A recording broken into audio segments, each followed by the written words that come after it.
Bien. Eh bien, merci Virginie de nous accorder ce moment. C'est vrai que c'est un film qu'on avait déjà programmé au 15e Image hispano-américaine l'année passée. Nous avions déjà pris contact ensemble. Et puis, Mm. malheureusement, bah, pour les raisons que tout le monde connaît, on n'a pas pu se rencontrer et surtout ni projeter votre film, le film auquel vous avez participé donc à l'écriture. Et cette année donc, bien que ce soit en ligne, eh bien, on n'a pas voulu se séparer de certains films que nous avions programmés. Et le vôtre, dans la commission visionnage, faisait l'unanimité. On avait envie, en effet, de le montrer. On ne pouvait pas passer à côté. Alors, j'ai envie de vous poser plusieurs questions. D'abord parce que c'est un film que personnellement que j'adore, qui est très très fort, mais on va peut-être procéder un petit peu dans l'ordre. Euh, Ce film, ce n'est pas la première fois que vous écrivez Avec Franco, ouais. voilà, avec Franco. Nous avions déjà montré le Rente des Bien. Ce que j'aimerais savoir, c'est qu'est-ce qui fait que ça accroche autant avec vous et qu'est-ce qui fait avec lui et qu'est-ce qui fait eh bien, que vous avez envie de poursuivre l'écriture et de travailler encore ensemble, puisque apparemment ça fonctionne. Ouais, ouais. Effectivement, avec Franco, on s'est rencontrés il y a un moment déjà, parce qu'on a fait nos études, enfin, une partie de nos études ensemble à la FEMIS. D'accord. Et Franco, lui, était arrivé en France pour ses études, puisqu'il est colombien, il habite à Bogota. Et il était vraiment arrivé pour ses études de cinéma en France, peut-être, enfin, vraiment à 18 ans, je crois, me souvenir, à Montpellier. Et comme moi, en fait, on a été admis à la FEMIS dans la même promotion.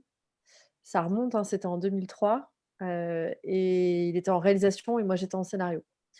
Et en fait, on s'est rencontrés pendant l'école, en fait. On a eu un pas tout de suite, en fait, pendant l'école, à un moment dans notre scolarité, complètement par hasard, on s'est retrouvés de manière coïncidentielle dans une gare au même moment, et on a fait connaissance comme ça, grâce à ce heureux, hasard. Et depuis, en fait, on écrit, enfin, je participe à l'écriture de tous ces films. Après, je suis rarement la seule scénariste. Je pense qu'on va en parler un moment, Mm. ensemble. Mais bah, j'ai pas trop la réponse à pourquoi ça marche, hein, parce que c'est un peu parce que c'est lui, parce que c'est moi. On s'est trouvés. C'est difficile d'avoir un recul sur notre méthode.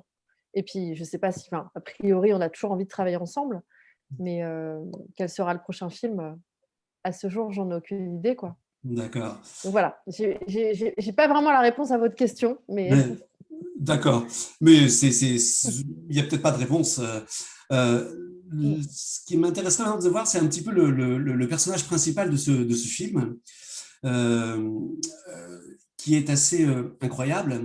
Alors, c'est une femme, une quarantaine d'années, qui lui arrive, ouais. j'ai envie de dire, beaucoup de malheurs, dans le sens où elle est accusée dans un scandale de corruption.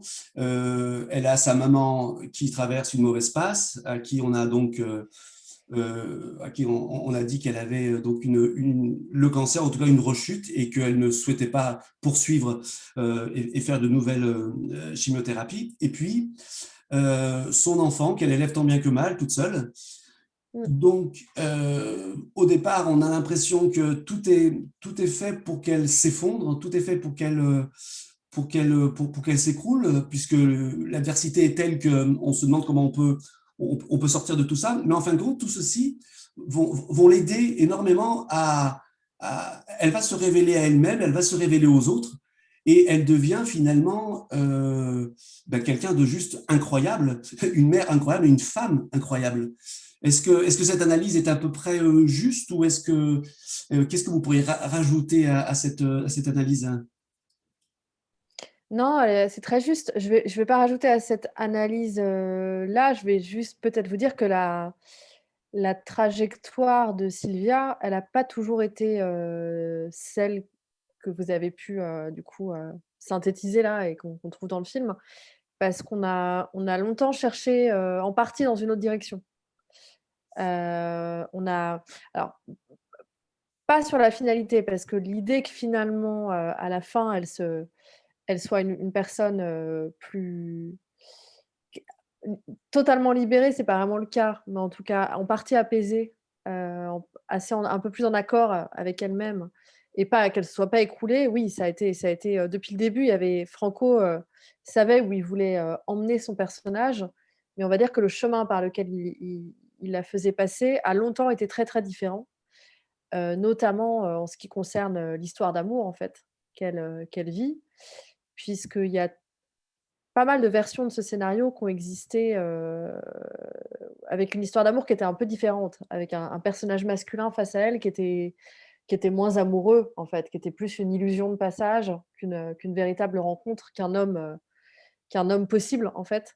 Et elle se perdait un peu dans cette rencontre. Enfin, elle se servait de cette rencontre pour échapper un peu à la réalité de la maladie de sa mère et à la relation compliquée avec sa mère. Et il y avait même toute une partie du film, en fait, qui était excentrée de la ville, qui se passait très, très, très, très loin dans le pays, dans une autre terre, quasiment à la frontière du Venezuela, et dans lequel Sylvia essayait, à travers une histoire qui était donc beaucoup plus noire et passionnelle, d'échapper, à la réalité de sa condition de fille, de cette femme-là, en fait. Et par contre, elle partait avec son fils. Donc il y avait toujours l'enjeu, en fait, qu'à travers cette épreuve-là de la perte annoncée de sa mère, elle arrive à arrêter de penser qu'elle est une mauvaise mère, elle. D'accord. Voilà. Il y avait ça c'est quand même toujours des intentions qui étaient là dès la première version du scénario. Donc pareil, je vais rien rajouter à ce que vous avez très bien résumé, mais longtemps, en fait, on a exploré, des cheminements, un peu plus sinueux pour D'accord. Sylvia. Alors, vous avez donc coécrit, donc vous étiez à 6 mains, si j'ose dire, vous étiez trois Ouais. sur le scénario. Euh, Spontanément, j'ai envie de dire, comment on fait pour écrire à trois comment, alors, le point de départ, on sait qu'il y a beaucoup d'éléments de la vie de Franco qui interviennent. Il est déjà passé par certaines étapes qui sont montrées dans le film. Et j'ai envie de dire que, justement, est-ce que c'est pas plus dur même quand on est à côté, c'est-à-dire, est-ce que c'est pas plus difficile d'écrire quelque chose finalement qui a déjà été joué ou écrit parce qu'il l'a vécu? Je veux dire, quelle est la Alors, ou ouais. quelle est la part finalement comment dire, de réappropriation de ce scénario? Alors déjà Franco, il écrit pas exactement, il part toujours enfin quasiment toujours d'un matériel, autobiographique, heu, mais il y a beaucoup de fiction. C'est-à-dire qu'il y a beaucoup de choses qu'il n'a pas vécues, D'accord. comme le film le raconte. Par contre, il fait moi j'appelle ça un peu des opérations magiques de fiction, c'est-à-dire qu'il fait des croisements plus ou moins conscients, plus ou moins logiques. Par exemple, dans ce film, au point de départ de ce film, pour donner un exemple de ça, il s'inspire à la fois de quelque chose qui fantasme de la situation dans laquelle sa propre mère a été quand lui était tout petit, et en même temps, il s'inspire de la maladie de sa mère, donc à un autre âge, qui n'est pas morte, qui a un cancer qui n'a pas récidivé. Il s'inspire de la maladie de sa mère, qu'il a connue il y a quelques années. Enfin, qui est une période, qu'ils ont traversée, sa famille et lui, il y a quelques années. Donc il part de choses qui lui sont arrivées, mais dont il a le souvenir ou pas. Il peut aller vers, vraiment la recherche d'images un peu impossibles, en fait, de choses qu'il ne peut pas avoir vraiment vécues ou et il a tout le temps fait ça dans ses films. Reine Tedébienne, c'était parti de tiens, le petit garçon que j'ai vu d'un milieu populaire, dont ma mère a essayé d'aider le père menuisier à une époque de ma vie. Tiens, en fait, qu'est-ce qui lui est arrivé à ce garçon? C'est pas l'histoire de Franco, il prend le point de vue de quelqu'un qu'il n'est pas, mais qu'il a croisé, vous voyez? Donc ça, puisque nous, on a une grande complicité sur la durée, moi, je suis un petit peu comme, son assistante, biographe, et puis on adore se réinterroger sur les enjeux et de la biographie et de la fiction, en fait. Donc on invente des choses. Après la question, donc ça c'est la réponse à la deuxième partie de votre question, c'est-à-dire moi je trouve ça pas plus difficile, de partir de quelque chose d'autobiographique. Au contraire, ça donne quand même une rampe de lancement, qu'on peut sans cesse réinterroger. Parfois, on peut à des moments, effectivement pas voir qu'on a une solution de fiction qui peut nous aider à démêler quelque chose. qu'on essaye peut-être un peu trop, inlassablement de réfléchir. Et là, c'est ce qui est arrivé, grâce à la troisième scénariste. C'est qu'il y a un moment où, nous, on passait peut-être un peu de temps à essayer de démêler un nœud qui était effectivement issu de la biographie, familiale, et tout d'un coup, la scénariste, qui a pris le relais à une étape du travail, assez importante, où il y avait besoin de faire une nouvelle version. Moi, j'étais pas disponible et ça tombait bien, que ce soit pas moi parce que justement un autre regard pouvait tout d'un coup renouveler l'affaire. Et c'est Marie Yamashukeli qui a eu une des idées assez décisives, du scénario, qui était justement, de rendre l'histoire d'amour, possible. Là où nous, depuis le début, en fait, on racontait une histoire d'amour qui allait être décevante, en fait. Et donc, pour revenir à la première partie de votre question, c'est comment on fait pour écrire à 3? Bah, déjà, en fait, on écrit dans ce alors moi, ça m'est arrivé d'écrire à 3 sur d'autres films, mais avec Franco, on n'a jamais écrit à 3. C'est plutôt moi, souvent, je suis au début du projet. C'est-à-dire que je suis là soit quand Franco n'a pas encore, la première version, ce qui est arrivé plusieurs fois, soit, pour ce film-là, par exemple, il a écrit tout seul une première version, avec laquelle il a trouvé d'ailleurs une partie du financement, et moi je suis intervenue dès cette première version. Mais la première, il l'a sortie tout seul, de son imagination, de son histoire il a écrit 3 semaines, une première version de scénario dialogué, à partir de laquelle on s'est mis à travailler. Et puis je crois que c'était au moment de la quatrième version où là, on était un peu à sec, il y a quelque chose qu'on n'arrivait pas à trouver, et où, voilà, Marie est intervenue et ils ont fait une version, vraiment tous les 2. D'accord. Moi, je suis revenue, une fois qu'ils avaient fait cette version, en rebond sur cette version. Donc voilà, c'est des allers-retours, et ça s'était déjà passé comme ça pour, Rente de Bien. C'est là souvent les processus d'écriture de Franco, ils sont assez longs. Il a beaucoup besoin d'échanger, en fait. Et moi, souvent, je suis la personne avec qui, il cherche beaucoup les enjeux de son film, il les interroge, mais en fait, on n'est pas vraiment en train d'écrire. On est en train d'essayer de comprendre une intuition, de la construire, de l'analyser. Enfin, vous voyez, on est à l'oral, ça dure très longtemps, c'est des séances de travail, heu, assez intenses dans lesquelles on cherche le film, on le construit, on l'imagine, mais par contre, en fait, il écrit seul, Franco. Et avec Marie, et après voilà, après on lit ce qu'il a écrit et après on rebondit, on fait des propositions, voilà, c'est pas véritablement à 6 mains. D'accord. Oui, Ouais. ouais, je comprends, ouais. Moi, je trouve que ce qui fonctionne bien dans ce film, ce qui marche, ou en tout cas ce qui peut toucher, ou on va dire ce qui m'a touché, Ouais. c'est l'aspect, comment dire, documentaire qui parfois se dégage de ce film. Et parce qu'on a l'impression d'être dans un documentaire, on se dit, ces gens-là, on pourrait les rencontrer dans la rue, ils pourraient être nos proches, nos amis, nos voisins. Et de fait, ça prend une dimension autre. Alors, je me souviens par exemple de la première scène chez Mmh. le médecin où on a la maman qui s'exprime de façon très très directe et claire sur le fait qu'elle ne veuille pas poursuivre, suivre une nouvelle chimiothérapie parce qu'elle est fatiguée. On a l'impression que cette personne-là, on la connaît, qu'on l'a rencontrée, et donc ma question, c'est comment est-ce qu'on arrive finalement, parce qu'il y a pas mal de petites scènes comme ça, surtout entre la fille et la maman, qui sont, j'ai envie de dire, vraies. Et la façon de tourner plus ces dialogues-là, on se dit, mais comment font-ils? Comment est-ce qu'on peut arriver à être aussi près de la réalité des gens? Alors, ça passe vraiment par le jeu des acteurs, ça passe par l'écriture, et voilà. Mais peut-être qu'il y a d'autres pistes, hein, des acteurs formidables. La maman, qui est aussi la maman du réalisateur, euh, elle joue incroyablement bien. C'est pareil pour Sylvia, qui est la cousine, me semble-t-il, non? Qui est aussi elle fait partie de la famille. Hein. Décidément, la famille Oui. entre Frente des Biens et Une mère incroyable, ce sont des thématiques qui sont très, très, très, très ancrées Mmh. chez Franco. Donc, comment est-ce qu'on arrive à rendre autant de, ma question n'est peut-être pas simple, hein, autant de vraisemblance, d'authenticité, et qui fait que, eh bien, on ne peut pas rester insensible, on peut pas être indifférent à ce qui se passe. Bah, déjà, vous avez donné une partie de la réponse, c'est que je crois que Franco, c'est un directeur d'acteurs incroyable. Que ce soit avec des acteurs dits non professionnels, ou je ne sais plus comment ils disent en espagnol, des acteurs naturels, enfin, si on fait la traduction littérale. Mais je crois que enfin, ça, depuis la Fémis, c'était quelque chose qui était hyper manifeste, même dans ses premiers travaux d'apprenti réalisateur. C'est qu'il laisse rien passer en termes de justesse.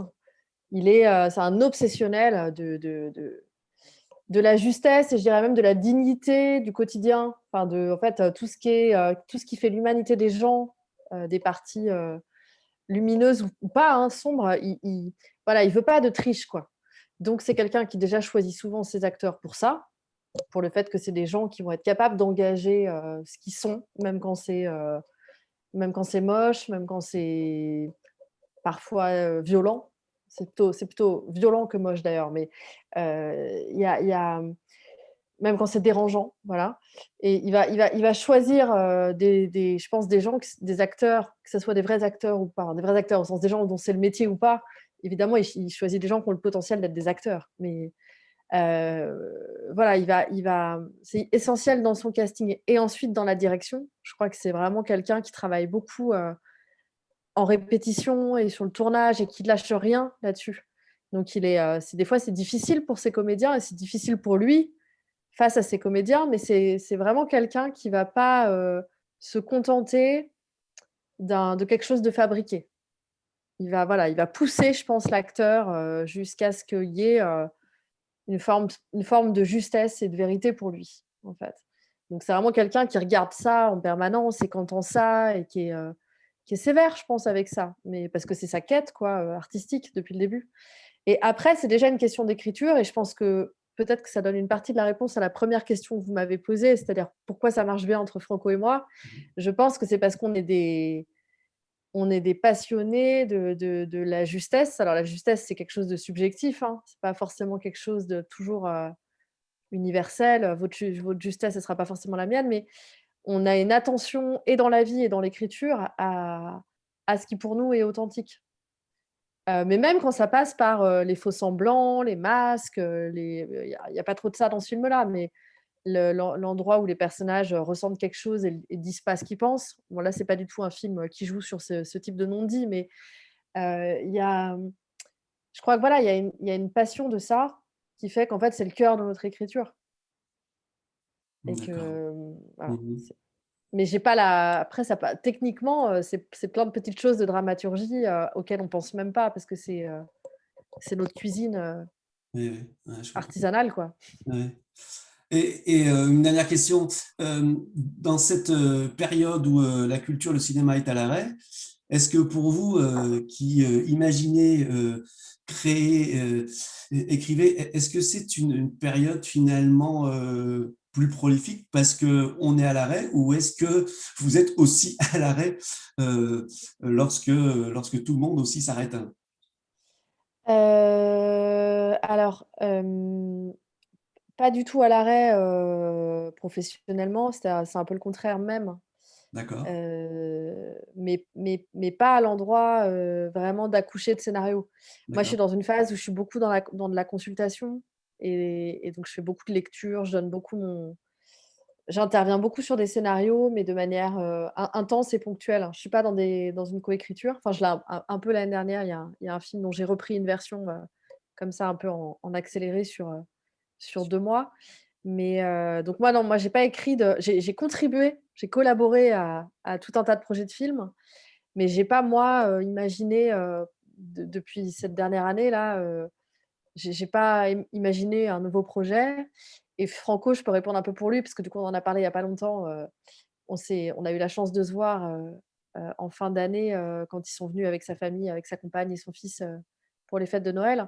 Donc on a pu pas mal échanger, et lui, je crois, a surtout beaucoup profité de cette période pour faire quelque chose qu'il a jamais le temps de faire, parce qu'il est quand même, il est producteur, donc pareil, il est beaucoup occupé sur d'autres projets. d'autres projets qui ne sont pas de lui, donc un peu comme moi là avec les consultations. Mais là, il a beaucoup profité de cette période pour lire, en fait, chercher son prochain sujet. Donc lire, explorer, prendre des notes, mais pour l'instant, en tout cas, je vous donne l'exclusivité là où il en était il y a 2 semaines, que depuis il a écrit, la nouvelle version, la première version d'un nouveau projet et je suis pas encore au courant, mais il était, en fait, en train de savourer le fait que ça monte, mais que pour l'instant, il y a pas encore l'intuition de quelque chose, c'est juste des prémices, quoi. D'accord. Donc on se tient au courant et il est prévu qu'on se j'attends avec impatience, parce que comme ça, a priori, les prochaines semaines, je vais avoir la faveur, de l'exclusivité de peut-être les premières pistes de quelque chose. D'accord. Il aimerait tourner en France ou alors pour lui c'est une évidence de tourner en Colombie? C'est quand même une évidence de tourner en Colombie, hein, pour lui. Ça fait très longtemps qu'il a pas tourné en France, Franco. Parce qu'il s'exprime très très bien en français. Je Oui, l'entends. oui, ouais, ouais, il est parfaitement bilingue, ouais, mais il a un rapport, compliqué à Paris. Il a pas beaucoup tourné à Paris, hein.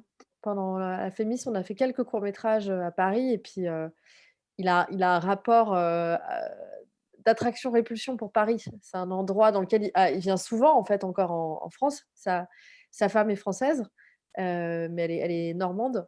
Donc ils viennent souvent à Paris, mais je suis pas sûre qu'il tournera à Paris. Je le vois plus j'imagine plus tourner tout d'un coup, presque dans une autre ville, du monde. Mais je crois sa source, cinématographique, c'est la Colombie, quoi. Donc si je compte bien, d'ici 3 ans à peu près ou 4 ans, on aura un autre film, puisque je crois qu'on est à peu J'espère. près, il est à peu près dans ce timing-là, il me semble, par rapport à Rente de Ville. J'espère. Il y a une petite, hypothèse qui est provisoirement tombée à l'eau. En fait, on a failli partir sur une écriture, très rapide d'un projet qui était pour une, voilà, bon, je suis pas sûre de ce que j'ai le droit de dire, mais d'un projet qui était un peu différent, qui était pas un projet pour le cinéma et il y a eu un petit démarrage de quelque chose il y a quelques mois, finalement, avec les qui était prévu un peu en fonction des contraintes sanitaires et puis qui a été suspendu et si jamais ce projet-là redémarrait, il y aurait quelque chose avant les 3 ans. Mais il y a fort à parier qu'en fait, il faille encore attendre, 3-4 ans pour avoir le prochain opus, voilà, D'accord. on Ok, eh verra. bien, bon. Eh bien, merci Virginie de nous avoir Merci à vous. accordé ces quelques minutes. On est content. Pour nous, c'est essentiel d'avoir cet échange, ce retour, ce contact, même virtuel, mais Ouais. avec ceux qui font ce que nous aimons et que nous montrons. Et même si c'est voilà à travers un écran, bah ma foi, on va s'en contenter et c'est plutôt chouette. Donc merci vraiment. Merci à vous. Ravi qu'on ait pu vous voir, vous entendre et puis qu'on puisse montrer cette fois encore pour Bah, d'autres. ouais, ouais, on est ravis, que voilà, qu'il y ait des nouveaux spectateurs pour le film, parce qu'il n'a Ouais, pas eu, une vie au cinéma, très longue avec l'arrivée de la pandémie et du coup, c'est un plaisir que tout vous à puissiez le fait. montrer. Bien sûr, j'imagine. Ouais. Merci beaucoup et puis bah, à très bientôt, peut-être, j'espère, en tout cas, pour un autre projet, puisque visiblement, ça fonctionne très bien entre vous. Merci beaucoup. Merci.